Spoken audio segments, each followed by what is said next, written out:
greatest ways to say hello. Well, hello there and welcome. I'm Peggy, and I'm smiling because Dr. Roger Rhoades is here. And we have to take a deep breath because he's been talking about getting ready for the fall, getting your children ready for school.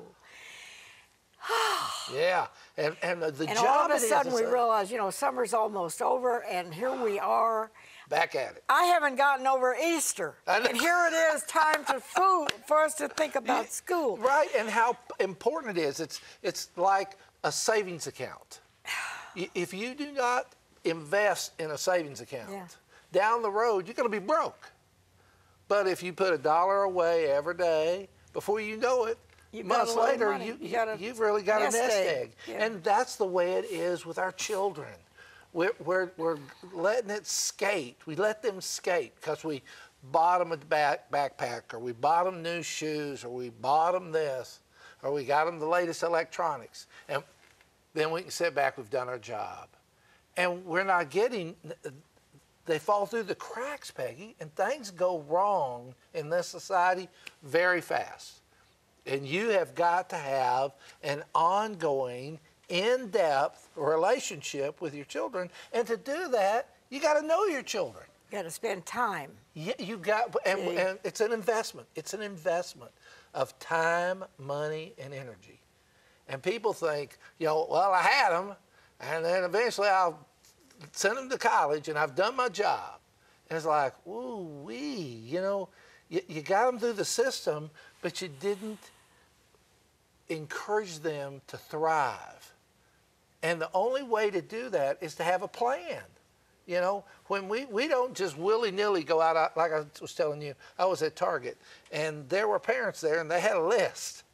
And they were buying the right paper, and they were buying the right pencils that the school said you bought. And they're going, okay, I got that. And my thinking was, you're going to spend a lot of time and energy on that. And I said, are you spending the same type of energy with your children about who they're hanging with, what are they doing in their spare time, what are they doing with their money? And if my kids are, and we were talking about this just before the camera came on, if my kids are going to be around other kids, do I know their parents? And so many kids today, their parents don't know who they hang with or who the hang with's parents are, and that is a setup for a problem. Things go wrong because parents, you know, are so under pressure and so pulled in so many different directions. It's hard for them to hold their children accountable. And we're not asking them to put them in jail and to you know, eyeball them all the time. It's being able to sit down. You know, I like James Dobson said, and I loved him to death. I think he's dead on. Said the importance and the power of the evening meals. He said so many families are losing the way because they don't plan for a meal. They kind of grab something here, grab something there. And so before they know it, you know, their children one day were 8 and the next day they're 18. He said, no, you got to sit down, you got to eyeball them, and you got to ask them the tough questions. And you say, what are the tough questions? The tough questions are what you thinking, and what you feeling, and how you acting. That's it. How you thinking, how you feeling, and what are your actions. And that will tell you everything about your child. You know, and then after you've asked that, you want to ask, if this wasn't my child, this was just a general person, would I like them? Would I like them? And if the answer is yeah, I like them, well, then the answer would that be most people would. But what scares me is so many parents, Peggy, don't know. Or you don't want to be a detective. No. But it's important to know the friends of your children. You want to be not a, you know, under the light drilling a kid, but you want to be interested. You want to be an inquirer. You want to be like a news reporter and show interest. I'm not trying to be a detective. I'm an interested party. I love you, and I want to know where your head's at. I want to know where your heart's at. And that's why you see, and I love around here in this part of the country, you have summer camps. Christian summer camps. Yeah. And boy, you could talk to kids when they're 60, and guess what they're talking I still about? remember that. I do too. And it's a powerful moment because you're with people and they care and they're involved in your life and they investigate, and you're with other people who are being investigated. And it bonds kids together. And they think, I'm not all alone. I'm part of a group. And I feel supported and I feel cared for because they were interested. And that doesn't mean this need to be a church or a youth group. It needs to be the parents. You know, and you see some parents, they come in like even on the church elements, they drop the kids off with the bag, bye, see you in a week. And you're thinking, ooh, that's not good. And you see other parents that come in, they take out the backpack and they stick around. And they get all the information. And they take a moment to meet the friends of their kids.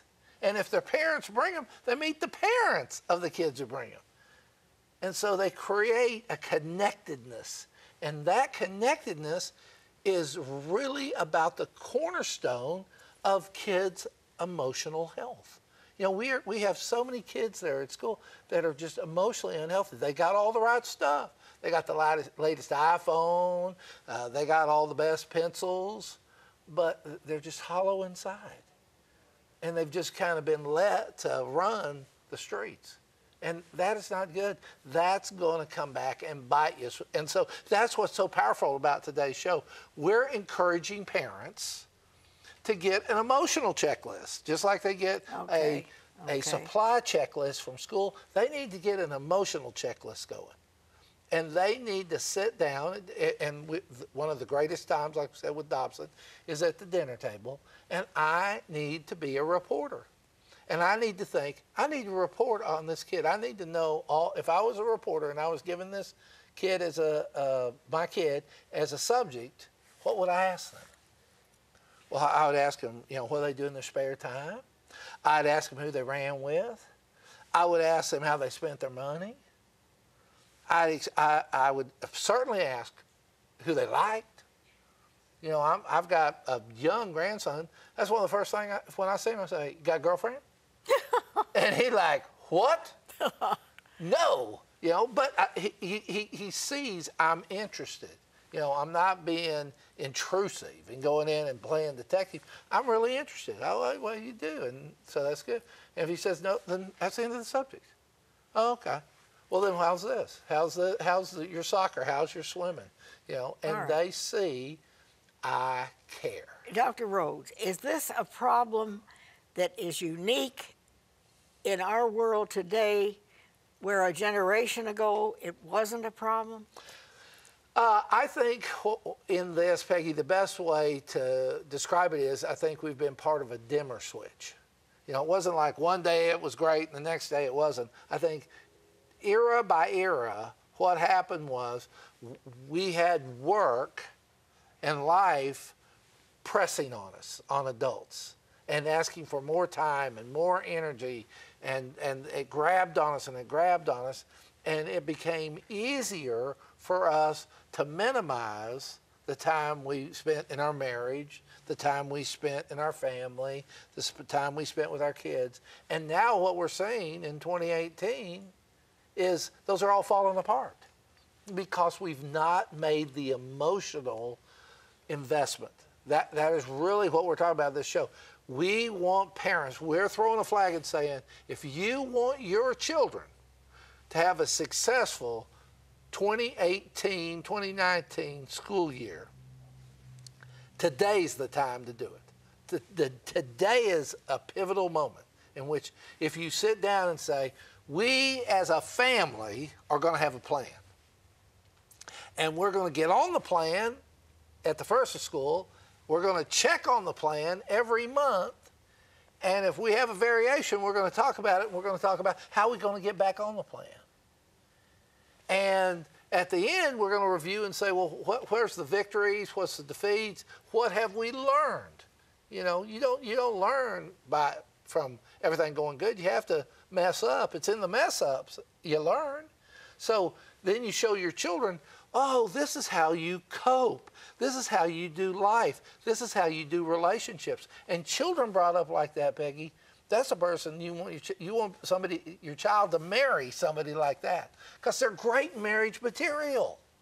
That's somebody, oh, wow, they've been taught that life isn't perfect, that things are going to be a tough choice, and you're going to have to make tough choices for things to turn out well. And I have noticed that when kids were raised like that, even back in the day, and they met somebody who was raised that way, they're still married today. But when they were pampered and given everything, and they married somebody else that was pampered, I mean, man, it was lucky if it made a year. They weren't, I want you to do this, I don't want to do it. Okay, bye. You know, they had not learned from their family system the stick-to-itness to it. And that's a learned skill. That's a learned emotional skill to make a commitment, a contract with somebody, and stick with it. And that sometimes you're going to make a contract with a friend, and they're not going to be a friend. Mm-hmm. And you want to shoot them. I don't like them. But you get over it and you work through it. See, I mean, can you remember a friend that at some point you didn't, I just can't stand that friend. But you got over it. And you forgave each other. One of the greatest ways, you know, I'm showing my old oaky self here, but one of the greatest friends I ever had, I got in a fight with before I became his friend. Okay. And we were out in the middle of his yard just hitting on each other until we couldn't do it any longer. We fell on the ground, and we said, man, we got something here. And we were friends all our life from there, because we cared to mix it up. And we had the ability to look past that conflict and to find connection. And that's a skill. And we want to encourage today for parents to set up a plan for their kids to get that skill. All right. And if they're having problems that you've opened the door for, you can talk to me. That's it. Okay, wait a minute, hold it, Roger. We're going to go to a quick break and come back, because what he's telling us are things that we need to help our children as we begin a new fall and a new school year. And now is the time to get on the bandwagon. Amen. We'll be right back. Get on the plan.